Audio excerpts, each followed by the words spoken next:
Good afternoon, ladies and gentlemen. Lounging with Lisa, the video series that has me lounging while coming at you with thoughts of the day. I'm elated, I'm delighted, one might even say I'm orgasmic, because several of the latest lows, launchers of the week, have decided they want to do a phone call. And I have somebody on the line right now. It is the Natural Progressive. She has a YouTube channel. She concentrates a lot on environmental issues and war, what is it good for, and all that jazz. So I'm going to right now put her on speaker. Wait, let me turn this around, hon. This is very informal, so forgive us. But, speaker, here you are. Greet the crowd. Hi, guys. It's me, the Natural Progressive. There she is. You can call me Chris. Okay, Chris. But I'm going to always call you the Natural Progressive, because that way some people get upset when you out their real name, and this way I never do that if I always call people by their username. That works. So that's why I do it. Anyhow, what I wanted to talk to you about is something that you brought up a long time ago when we first met. It was about how you sort of relate horse psychology to either politics or human nature or something, and I've had those thoughts as well, and I wanted to hear you talk about it, so talk about it. Oh, yeah. Well, I've been training horses since I was essentially 6 years old. I started out with a baby, a foal, and started. My parents laughed when I used to just take the baby out and walk it in circles and stuff like that. But I started working with horses when I was super, super young.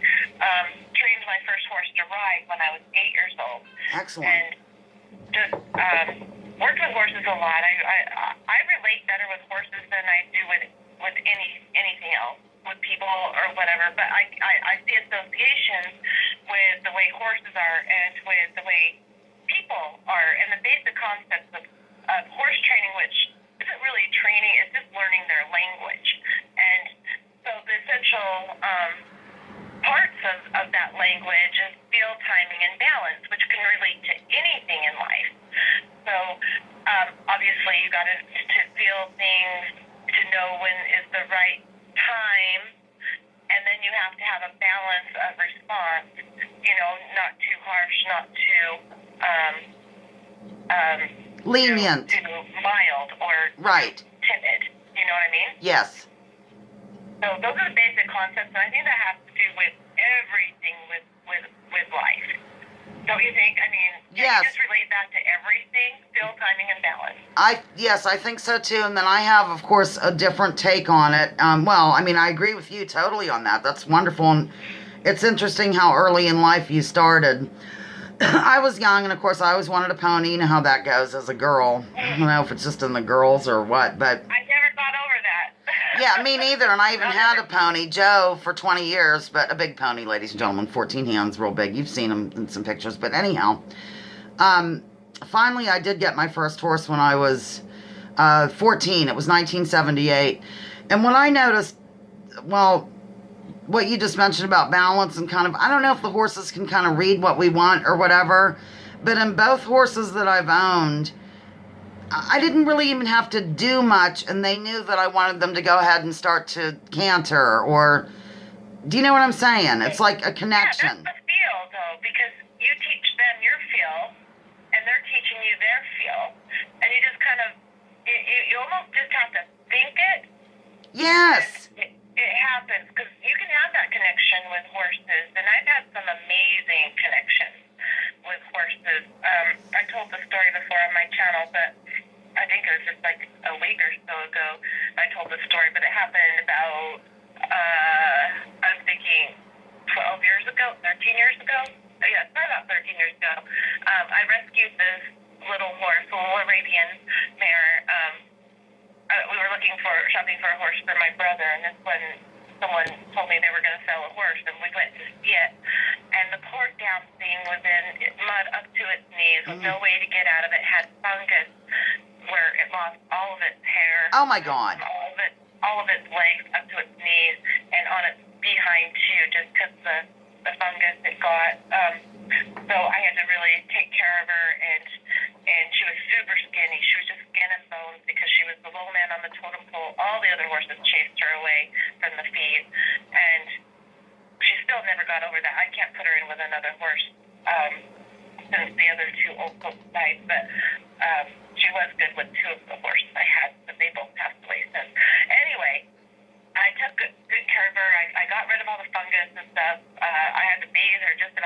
day. She was eating like 3/4 of a hay bale, approximately about 50 pounds of hay a day, and I could not believe that she would clean Yeah, because all that up. Arabians are a little bit smaller and shorter coupled and stuff. Yeah, she was technically a pony because she's about 14'2". Yes.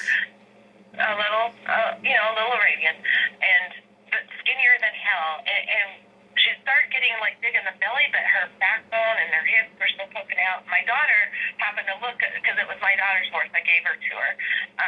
She looked underneath and seen. Well, after my brother got disinterested, anyway, so I bought her for my brother. Anyway, long story there, but she's seen that her udders were starting to grow, and she's like, "Mom, I think she's pregnant." Oh, I'm like, my oh my God, that's probably what's going on. That's why she's eating so much. So we took her to the vet, found out, yes, sure as shit, she's pregnant. So sorry about the cut. It's okay. You're allowed. It's fine. Just don't drop an F-bomb. I don't want Mom to clutch pearls. All right, go ahead. Okay, yeah, sorry, I have a sailor's mouth sometimes. Me too, but I hide it. Anyway, we took her to the vet, and the vet checked her, and she was pregnant, and I'm like, how far along is she? And he's like, at this point, I can't tell. 5 months or any time. She could be due in 2 weeks, or she could be due in 5 months. I don't know. It was too late to get an accurate timing for the birth. So, anyway, I knew she was pregnant, so I started getting a stall ready, and I didn't put her in it until, and I'm like, oh, I should put her in it. It might storm tonight. So I put her in the stall, and then I left. I went 45 minutes away from where I was, where she was, and was visiting a friend, and suddenly I got this, like, horrible pain in my gut, like cramping, and I could just vision her eye, like, wrinkly, her little wrinkle above her eye, all worried, and I'm like, oh my God, she's in labor. She's in labor.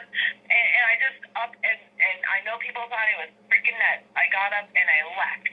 I raced home to my house, got iodine and towels, and then I went to the barn, and the minute it was about 11 o'clock at night, I shined the flashlight into the stall, and just as I was doing that, the white sac was popping out, and she was giving birth.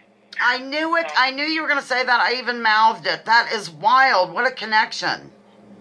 Yeah, I mean, and I've had other connections like that with some of the horses I've rescued, but that was the most amazing one for sure. I guess. Sure. It was incredible. They could communicate with you from so far of a distance. I mean, it gives you a whole new respect for animals. I know it's just not horses. I just happen to be more connected with horses. Right. Than other animals. I mean, of course, I've had things with my dogs too. Like when my first 2 dogs that I've had their entire life, they passed away. I could still hear them in the middle of the night. Aww. And my other dogs that I had when they passed away would mimic their behavior for the first few weeks. Like totally do the same kind of mannerisms that the dogs I lost did. So, that's wild. You're like the Mrs. Dr. Doolittle. I wanted to say one thing, and then, gosh, we're already 8 minutes and 31 seconds, and I really try to keep it to 10, but I wanted to see what you... That's okay. No, I'm glad you're talking, because that's the whole point. I wanted to talk a little bit about herd mentality, because what I kind of thought of a long time ago relating horses to humans is how in the wild, and also when you have a bunch of horses on your land, there's a leader, and it's generally a mare, unless you're Joe the Pony, and he led over everyone, but he was an anomaly. But it is generally a mare, and that is a huge myth that stallions from the herd. That's right, mares do, and then they punish, from what I could gather, what was making me compare them to some human behavior, is how the mares will punish, I don't know, a disobedient horse, I don't know what to call it, and push them outside of the protection of the herd. Mm-hmm. And then when that horse that has been ostracized once back in, it'll kind of lower its head, lick its lips, and ask for permission because it knows that's where the safety is. And I see that a lot in people who step out of the general consensus to do alternative research and stuff like that often they are ostracized. And some of them can't deal with it, and they have to get back in to their peer group for protection. What are your thoughts on that before we end? I think that is an amazing observation because, yes, it is true. I mean, I'm kind of outside the mainstream on my channel in a lot of ways. Yes. Obviously, you know why. Anyway, but yeah, and you do kind of get ostracized. And you do have to lick your lips and ask for permission to join back in society if that's what you want. That's right. However, I'm going to be the rogue herd, or the rogue geldings that just stay outside the herd. Good for you. They're stallions, the little young stallions, but I'm not a young one.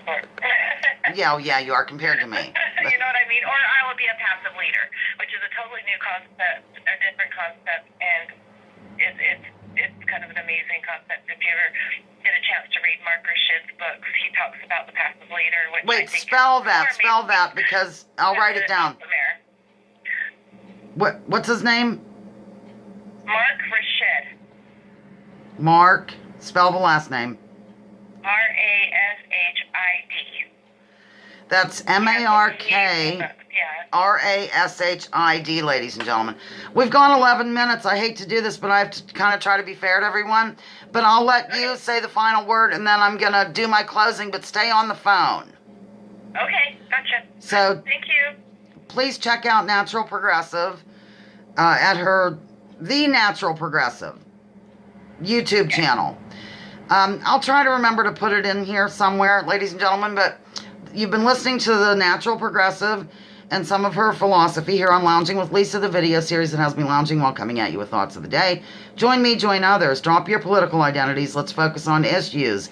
Leave labels at the door. Research before you judge. And remember, war is a racket. Don't take my word for it. Check out General Smedley Butler and what he had to say. Bye-bye.